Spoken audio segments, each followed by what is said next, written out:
7 a.m., Christmas morning, you wake up freezing. Ignore it. Back to Sleepy Town. 7:02, wake to the dulcet tones of your wife telling you to find out why it's freezing in here and let the dog out while you're at it. Back to Sleepy Town. 7:04, find yourself on the floor because your wife thought she'd encourage you to get up with her cold, cold, super cold feet. Go downstairs and strike the thermostat 5 times to try to get the radiator to turn on. Attempt to take a quick nap, leaning your forehead against the wall, but the dog is doing a tap dance around your legs, inspired by the theme of, "Seriously, Dad, my bladder has reached critical mass here." Convince your 2 kids that the fact that you're up and walking does not give them permission to run downstairs to see what they got. Peek out the window to behold a very white Christmas indeed. As Bing Crosby promised, the treetops glisten.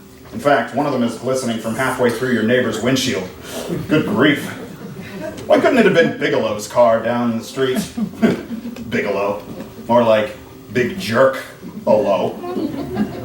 Regardless, that smug weatherman was right. Time to do what you do best. Rescuing your family from 2 feet of white powder. Suit up, hombre! 7:55, fall asleep again while pulling on your left boot. 8 o'clock, begin shoveling.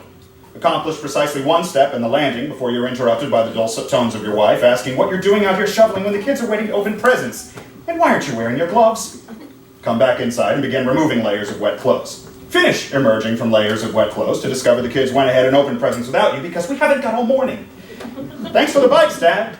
They got bikes? 8:40, trot back outside to dig the car out. The dog invents a new game called Catch the Mound of Flying Snow, gleefully waiting for each pile to sail through the air, his tail creating tiny snow angels behind him in hyperactive excitement. "Oh, this snow is delicious, Daddy. I sure wish I could eat this stuff every day. This is way better than Mom's meatloaf." I'm with you there, pal. Okay, he just puked on my boots. 8:45, put the dog behind the gate and ignore his demands to see the warden. Back to shoveling. Oh, to someday own a garage, or even a driveway. There's parking on the streets for the birds. Not even sure why you're shoveling. They haven't plowed yet, so you'll no doubt finish digging out the car, turn your back for 11 seconds or so, then return to discover that the plow has just buried you again, and taken your side mirror as a keepsake. Kids are outside playing in the snow now. Thought we were on a schedule here. Bigelow seems to have had no trouble getting out. There he goes, driving up the street in his smug SUV. Jerk. Though you heard him exclaim as he drove out of sight, "I just asked if you needed to go before we left the house." That's right, you clown. My kids always use the bathroom before we leave the house. Wait a minute. This is not your car you've been digging out. Curse you, Toyota, and your generic designs! 9:05. Blow into your hands in a feeble attempt to warm them. Yes, gloves might have been a good idea after all, but no way are you going back inside to fetch them, or you'll get that look. The one which says, "I don't know why you insist on thinking for yourself when you know in your soul that my brain is made of wicked snot, and your brain is made of the poops." Wonder how much rum you can sneak into your cup of eggnog later before someone notices. 9:08, begin shoveling out your car. No, seriously, it's totally your car this time. You push the button on the key thing to make the lights beep, just to be sure. Of course, you also set off the alarm and pop the trunk in the process. "Good morning, Mrs. Russell." "Yes, I realize my alarm is going off at 9 on Christmas morning." "Yes, I realize that all the snow that was on the trunk has now slid into the trunk." No, she never should have married such a useless jerk. And Happy New Year. 9:45. Fling the shovel away, for it is no longer required. Every inch of this car is sparkling, the sun reflecting off of its generic silver paint. The trunk has been emptied of the snow which fell into it, and it is dried in the sweet breeze of a crisp Christmas morning. You even wiped the snot left on the window by the dog when you foolishly thought it would be a good idea to bring him with you at Thanksgiving a few weeks ago. At last, your shoveling is complete, and here comes the plow, and there goes your mirror. Okay. Look around desperately for the shovel to dig yourself back out from this horrible, gross, brown, sandy, snowy, gunky pile of snow plow where your mirror probably won't be covered because this is what my taxes pay for, and you shovel all morning and you miss the kids opening a bunch of gifts that you didn't pick out because you don't know what they like the way your wife does, and the dog won't shut up and you can't feel your toes, and you hate Christmas! Commence shoveling. 10:03. At last! Your shoveling is complete again! Run inside to hurry up and get dressed, tear through your gifts like a rabid Wolverine, because even though you don't have time for it, according to your wife, the kids want to see you open them. You don't point out that the kids are upstairs getting dressed, so they're hardly in a position to enjoy watching you open whatever she bought on their behalf and then force them to sign the tag. Ooh, let's see. A pair of hop-along boots and a pistol that shoots? Nope. Gloves. Well played. You poke your head into the stairway to yell up, "Thanks, kids!" Admittedly, you warm up to the sounds of little voices saying, "You're welcome, Dad!" 10:15, get dressed. 10:18, why aren't you wearing the outfit I put in there for you to wear? 10:19, get dressed again. In your favorite, itchy, stuffy, slightly small turtleneck sweater, which you know you really should wear since her mother will be asking if you liked it, just as she's done for the last 6 Christmases. Sit down for a minute to read the sports section, but you can't find it. Oh, there it is, soaking up the melted snow from the kids' boots.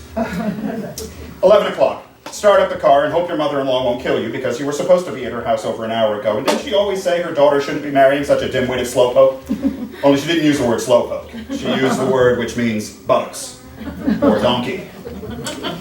Which reminds me, do they really need to play Dominic the Donkey that often? 11:15, pull an illegal U-turn because the kids have to pee. Apparently it was your responsibility to remind them before we left. You win, Bigelow! Well played. 11:30, suit the kids back up in their layers of clothes. You glimpse a tantalizing sports headline on the bottom of one boot as you literally throw your children into the backseat of the car, face first, upside down, grab them by the legs, pile driving, whatever you have to do, just get them in the car! 12:30, arrive at mother-in-law's. 1:30, open a present from said mother-in-law, which includes a book you've never heard of and 3 new scented candles that smell like wax, not sage, citrus, and cedar. 3:30, make small talk with Uncle Herman about the rarity of a Christmas Day blizzard. You forgot the rum at home, so you add red wine to your eggnog. Don't judge me. And drink gallons of the stuff while Herman talks about the blizzard of 45 and how he and his brother didn't have a car back then, so they had to carry themselves on a rickshaw lubricated with bacon grease for the 4 miles to work at the coal mines. 4:30, wolf down dinner, which consists of table scraps the dog wouldn't touch because you were somehow coerced into fetching Grandma's presents from the car while everyone else went ahead and helped themselves to the food. Oh, a plate of olive pits! Merry Christmas! 5 o'clock, try to make your grand exit. 6 o'clock, actually accomplish your grand exit. 7 o'clock, arrive home after nearly hitting a tree stump on the road. You blame Bigelow. You can't really decide if you like Jim Carrey as the Grinch or not. Fortunately, your kids have given you 11 chances since school break started to watch the movie while you formulate your evaluation. You'd think this would qualify you to work a Grinch impression into your daily activities, but you've underestimated your children's attention to detail when it comes to getting a Grinch impression right. 9:45, bedtime, which is to say the kids go upstairs and play noisily with their new swag, despite you going upstairs and reminding them thrice that, come on guys, it's getting late, plenty of time to play with this stuff in the morning. 10 o'clock, the wife commands that they sleep, instant silence. 10:30, your wife is finished silently drinking her tea. The funny pages in Sudoku managed to stay intact, while the sports section was sacrificed without hesitation or regret. The tea is finished, so she now goes upstairs after a peck on your forehead and Merry Christmas. Don't forget we're going to Macy's in the morning to do returns. But at 11 p.m., at 11 p.m., you throw on pajamas, which it turns out you had forgotten to remove before getting dressed this morning, which explains why Uncle Herman said you were sweating like a Coke bottle at an August cookout. You crack the binding on your new book you've never heard of, take a seat by the candles which smell like wax, and make a cup of hot cocoa. This book isn't actually half bad. Sports section would have been better, but this'll do.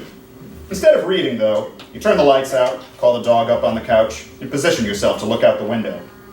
And there's nature, all its heavenly beauty.